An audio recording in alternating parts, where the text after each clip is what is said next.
Today, we're going to dive into the fascinating step-by-step story of how you invent a brand new material. In this case, a very special kind of magnetic liquid that was designed for an absolutely incredible purpose inside the human body. I mean, it sounds like something straight out of science fiction, right? But this was the one core question that was driving a whole team of researchers. Could they actually create a fluid that they could precisely control with a magnetic field? And if they could, what could they do with it? This one question really, it set the stage for a massive scientific challenge. So our story kicks off with a really specific, high-stakes goal to create a material for biomedical uses that, well, it just didn't exist yet. They literally had to invent it from the ground up. Now, this material they were trying to make is called a ferrofluid. At its heart, it's pretty simple. It's a liquid that's just jam-packed with these tiny, nanoscale magnetic particles. But the real secret sauce, the thing that makes it all work, is the coating on each and every one of those tiny particles. This coating is called a surfactant, and it is absolutely crucial because it stops all the little particles from clumping together and just falling out of the solution. So for this ferrofluid to even have a chance of being used inside a person's body, it had to pass a 3-point test. It was non-negotiable. First, and this is obvious, it had to be magnetic. Second, it needed to be incredibly stable so it wouldn't just break down. And third, it had to be radio-opaque, which is just a fancy way of saying doctors needed to be able to see it on an X-ray. All right, let's get into their first attempt and see how this all went down. The researchers started with a method they already knew for making a basic ferrofluid. But, yeah, they ran into some major roadblocks almost immediately. The whole key came down to the shape of that particle coating. You can kind of think of it like a molecular jacket. See, oleic acid has this kink in its chain, which creates a bulky jacket that physically keeps all the particles separated. Stearic acid, on the other hand, it has a straight chain, which lets the particles get way too close and stick together. So naturally, they started with oleic acid. And you know what? They had some success. The oleic acid formula was magnetic, and it was stable. But it failed that third, absolutely critical test. It was completely invisible on an X-ray. And for a medical procedure, that makes it totally useless. So this led them to a really ingenious idea. Instead of trying to mix in some separate dye to make the fluid visible, they thought, hey, what if we made the coating itself radio-opaque? And they did it by chemically attaching iodine, which shows up super brightly on X-rays, directly onto those oleic acid molecules. And this is just classic scientific research, isn't it? The iodinated coating worked perfectly. The fluid was now visible. But in solving one problem, they had immediately created a brand new one.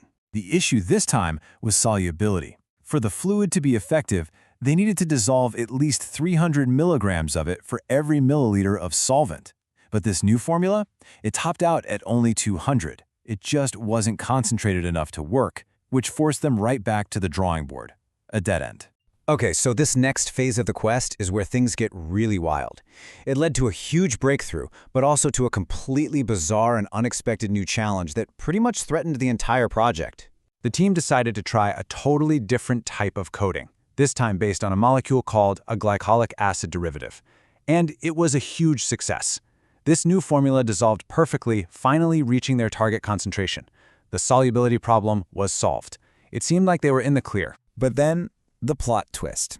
I absolutely love this quote, which comes directly from the research paper because it just captures the drama of it all so perfectly. Just when all the problems looked like they were solved, a new problem presented itself. And that problem was spiking. Yeah. When they put the new, successful ferrofluid under a strong magnetic field, it didn't just move around smoothly. No, it formed these sharp, solid spikes. So the spiking effect, it happens when the magnetic forces are strong enough to pull a low viscosity liquid, which just means it's very thin and runny, into these rigid cone-like structures. Now, can you imagine why this is an absolute deal breaker? The very last thing you want inside a person's blood vessel are tiny sharp needles breaking off. This formula wasn't just a failure, it was a catastrophic one. So after all those setbacks, all those dead ends, the team arrived at their final, and honestly, their most innovative attempt to solve this last, crucial problem. This brought them to the final, fundamental question. How do you stop a liquid from being pulled into short points by a magnet? How do you actually fight back against that physical force? And the hypothesis was actually elegantly simple. Just make the liquid thicker. The idea was that if the fluid was more viscous, more goopy, more like honey than water, the magnetic forces wouldn't be strong enough to overcome the liquid's internal resistance and pull it into those dangerous spikes. The solution was to use a completely different kind of coating. So instead of a small molecule like oleic acid, they used a long-chain polymer called polypropylene oxide, or PPO. A good way to think of it is it's less like a small jacket and more like wrapping each magnetic particle in a long, thick strand of spaghetti. And it worked. It actually worked. The PPO coating made the fluid viscous enough to resist spiking, while still being highly magnetic, totally stable, and soluble. They had finally done it. They had created a material that met every single one of their initial goals. Okay, so we followed this incredible scientific detective story from one problem to the next. But what's the real-world point? Why does inventing this very specific liquid even matter? Well, this is the payoff. This quote reveals the ultimate application, a magnetically guided treatment for brain aneurysms. The whole idea is to inject this fluid and then guide it with magnets directly to a weak spot in a blood vessel to seal it off.